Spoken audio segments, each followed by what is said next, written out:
सभी को नमस्कार। हमने कक्षा 10 के प्रथम चैप्टर वास्तविक संख्या के हमने 3 वीडियो पहले डाल चुकी हैं। पिछले 3 वीडियो में हम क्वेश्चन नंबर 1 से लेकर क्वेश्चन नंबर 23 तक क्वेश्चन है, और आज हमारा जो वीडियो है इसी वास्तविक संख्या के ऑब्जेक्टिव और मल्टीपल चॉइस क्वेश्चन के आधार पर क्वेश्चन नंबर 24 से शुरू होने जा रहा है। क्वेश्चन नंबर 24 हमारा ये है कि प्रिमेय संख्या और अप्रिमेय संख्या का अगर हम जोड़ करें, प्लस करें, तो वह हमेशा प्रिमेय संख्या होता है। प्रिमेय संख्या का प्रिमेय संख्या के अगर हम जोड़ करें तो वह प्रिमेय संख्या होता है, और अप्रिमेय संख्या का अप्रिमेय संख्या के साथ अगर हम जोड़ें तो वो प्रिमेय संख्या हो भी सकता है और नहीं भी हो सकता। एग्जाम्पल के रूप में हमारे पास √2 एक अप्रिमेय संख्या है, √3 भी एक अप्रिमेय संख्या है, और ये दोनों को हम जोड़ेंगे तो अप्रिमेय संख्या ही बनता है। फिर 2 + √2 एक अप्रिमेय संख्या है, प्लस 2 - √2 ये भी एक अप्रिमेय संख्या है। अगर हम इन दोनों को जोड़ें तो √2 से माइनस का और √2 प्लस का कैंसिल हो जाता है। हमारे पास 2 + 2 4 बचते हैं, जो कि एक प्रिमेय संख्या है। तो इसलिए हम कहते हैं कि प्रिमेय और अप्रिमेय संख्या का जो सम होता है वो प्रिमेय संख्या भी हो सकता है, अप्रिमेय संख्या भी हो सकता है। क्वेश्चन नंबर 25, किसी प्राकृतिक संख्या n के लिए 12 की पावर n अंक 0 या 5 पर समाप्त होती है। अगर 12 की पावर n का मतलब 12 की पावर 2, 3, 4, 10 कुछ भी हो सकता है। तो हमें बताना है कि अगर इसके ऊपर पावर 12 के ऊपर किसी की पावर आती है तो वो लास्ट वाला अंक है वो या तो 0 होगा या 5 होगा। इसके लिए हम क्या करेंगे कि 12 का गुणनखंड करेंगे। 12 का गुणनखंड क्या होगा? 2 × 3 × 2, यानी कि 2 × 2 × 3 सारे की पावर n। इस गुणनखंड में 2 और 5 का होना बहुत जरूरी है। इसके अलावा अगर कोई गुणनखंड होता है तो इसका मतलब वो संख्या 0 और 5 पर समाप्त नहीं होगी। तो इस गुणनखंड में 2 तो है लेकिन 5 नहीं है, इसलिए यह संख्या 0 और 5 पर समाप्त नहीं होगी, क्योंकि या तो इसमें गुणा करने पर लास्ट वाला अक्षर 0 या 5 होना चाहिए।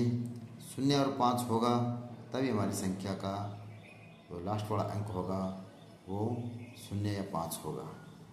तो हमारे गुणनखंड के अंदर 2 या 5 होना ज़रूरी है, वो इसमें नहीं है, इसलिए किसी भी मान के लिए यह संख्या 0 या 5 पर समाप्त नहीं होगी।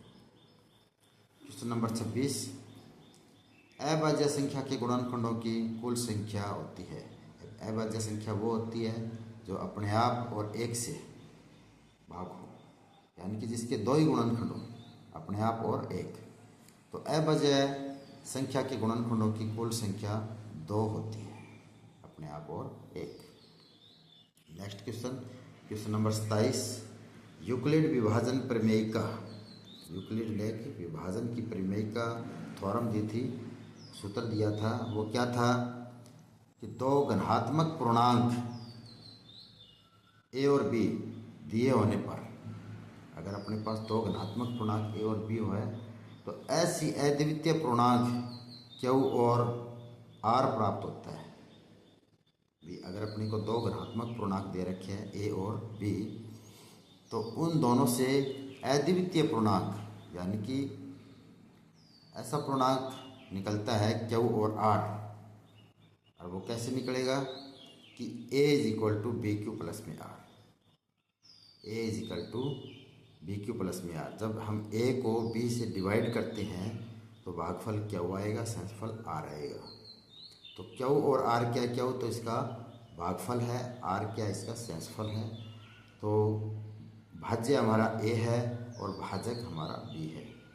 किसी संख्या को, कोई संख्या a है, किसी और संख्या से यानी कि b से भाग देते हैं तो भागफल क्या हुआ आएगा और शेषफल r आएगा। तो a is equal to b q plus r, और r की जो वैल्यू है, शेषफल है, वो 0 या इससे बड़ा होगा, और जो भाजक है, भाजक हमारा b है, b से हमेशा छोटा रहेगा। Next question, question number 28। अंकगणित की आधारभूत प्रमेय। अंकगणित की आधारभूत प्रमेय क्या है कि प्रत्येक भाज्य संख्या को अभाज्य संख्या के एक गुणनफल के रूप में या गुणनखंड के रूप में व्यक्त किया जा सकता है। कोई भी भाज्य संख्या है उसको अभाज्य संख्या के गुणनखंड के रूप में व्यक्त किया जा सकता है तथा यह गुणनखंड अद्वितीय होता है।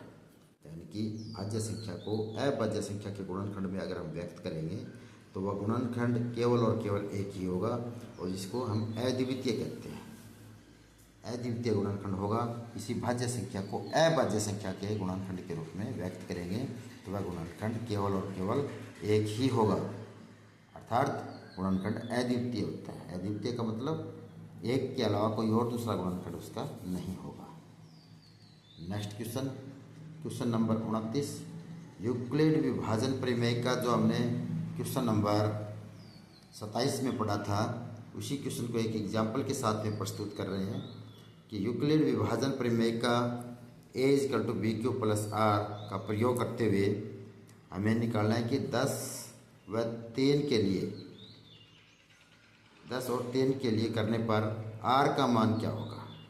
जब हम 10 को 3 से भाग देते हैं, 10 को 3 से डिवाइड करेंगे, 3 से डिवाइड करेंगे तो भागफल कितना आया 3, और प्लस में शेषफल 1, यानी कि 3 गुणा 3 9, प्लस में 1 10, यानी कि भाज्य हमारा 10 है, भाजक हमारा 3 है, भागफल भी 3 है और शेषफल 1 है।